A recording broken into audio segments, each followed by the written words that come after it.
He got down on one knee at my birthday party for her. Subscribe right now because what happened next will make your jaw drop. This is the craziest story I've ever told. Watch till the very end. Let's go. I'm Sophia, 26, from Seattle. March 14th was supposed to be my night. Instead, it became the night I watched my boyfriend of 3 years propose to my younger sister, in front of everyone I knew. This is that story. His name was Ryan. We met in college, started dating senior year, 3 years together. He wasn't perfect, but he was comfortable. You know that feeling when someone's so woven into your life that you can't imagine it without them? My sister Mia is 23, beautiful, bubbly, the kind of girl who lights up every room. Growing up, I was always the smart one, and she was the pretty one. I stopped caring about that years ago. Or so I thought. Ryan and Mia got along great. Too great, maybe. But I trusted them. Why wouldn't I? He was my boyfriend. She was my sister.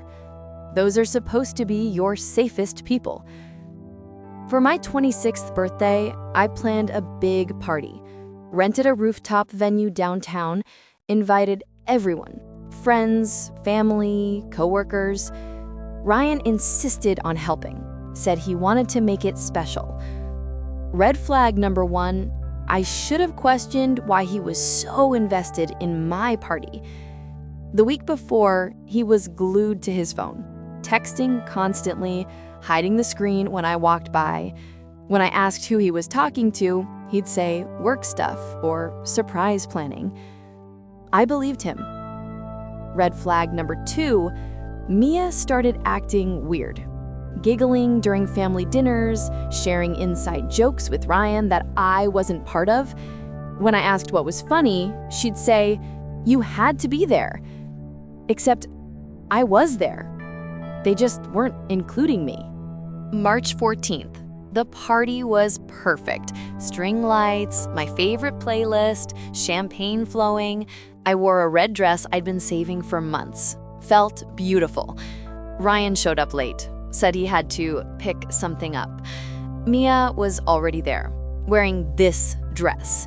Tight, silver, impossible not to notice. Every guy was staring, including Ryan. Around 9 p.m., Ryan clinked his glass. "Can I have everyone's attention?" My heart jumped. For one stupid second, I thought maybe he was going to propose to me on my birthday. How romantic would that be? He walked to the center of the room. Everyone quieted down. My mom was recording on her phone. 3 years ago, he started, I met someone who changed my life. I was smiling so hard, my face hurt. Can you imagine? Standing there at your own birthday party thinking this is your moment, and then everything just flips. Hold on, it gets worse. But it wasn't until this year, Ryan continued, that I realized who was really meant for me. Wait, what? He turned, but not to me, to Mia. Mia, from the moment we really got to know each other, I knew you were the one. You're everything I've been searching for. The room went dead silent. He got down on one knee, pulled out a ring. A ring. Will you marry me? Mia's hands flew to her mouth. She was crying, happy crying. Yes, she screamed. Yes, yes, yes. The room exploded. Half the people started clapping. The other half were staring at me. My mom dropped her phone. My best friend Sarah grabbed my arm. Sophia, did you know about this? I couldn't speak, couldn't move, just stood there, champagne glass still in hand, watching my boyfriend slip an engagement ring onto my sister's finger. At my birthday party. Ryan looked at me finally, for 1 second. His face wasn't guilty, it was relieved, like he'd been carrying this secret for months and was finally free. Mia saw me too. Our eyes met. She didn't look sorry. She looked victorious. Her own sister. At her party. I can't even... What would you do in this situation? Comment below. But first, let's hear what happened next. I put down my glass, very carefully, very slowly. Sarah whispered, "Sophia, what are you doing?" I didn't answer. I just walked. Through the crowd, past the congratulations, past my father trying to stop me, past Ryan calling my name. Down the elevator, out the building, into the Seattle rain. I didn't cry. Not yet.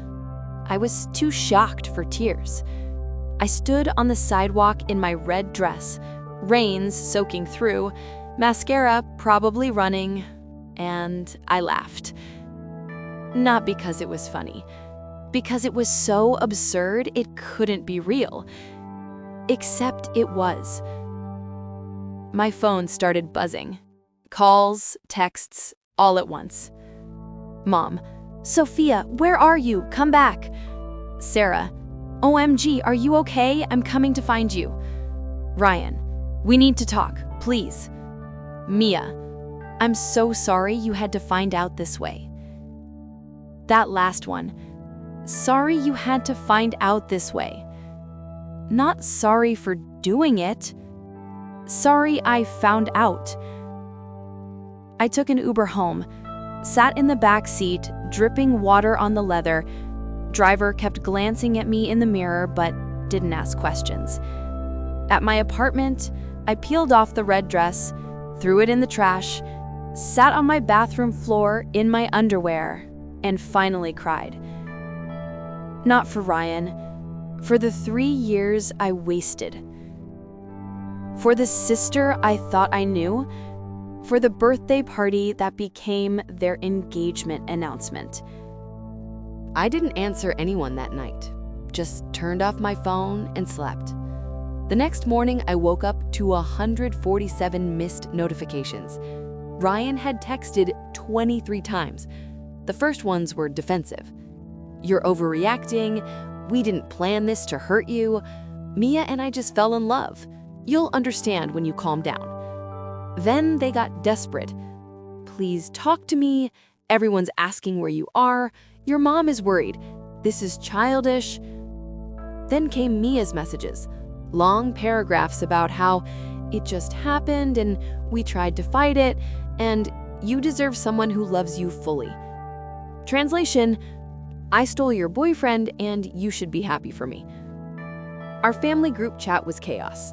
Dad was furious, Mom was trying to mediate, Mia was crying, Ryan was silent. Sarah texted separately, "Half the party left after you did. The other half is taking sides. It's a disaster." Mia's crying, saying she just wanted to be happy. I told her she could have been happy literally any other way. I blocked Ryan, blocked Mia, muted the family group chat. A week later, I quit my job. We worked at the same company. Couldn't risk running into him. Moved across the country, Boston, fresh start. Mia tried to reach out through friends, sent letters to my old address. I didn't respond. Mom called crying, begging me to come to the wedding. The wedding! They set a date for June. I said no. Dad told me later that when he walked Mia down the aisle, he cried. Not happy tears, sad ones. Man, sometimes the people who are supposed to love you the most are the ones who hurt you the worst. But wait, there's actually a happy ending here. That was 2 years ago. I'm 28 now, living in Boston, and here's the happy part. I met someone. His name's Daniel.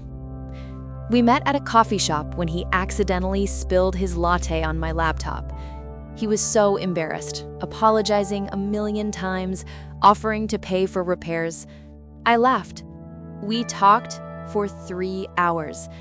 He's kind, honest, the kind of man who would never make me feel second best. We're getting married next spring. Small ceremony, just us and people we trust. As for Mia and Ryan, I heard they divorced after a year. Turns out relationships built on betrayal don't last. Who knew? I don't hate them anymore. I don't think about them at all, because I learned something that night. Sometimes losing everything is the only way to find what you really deserve.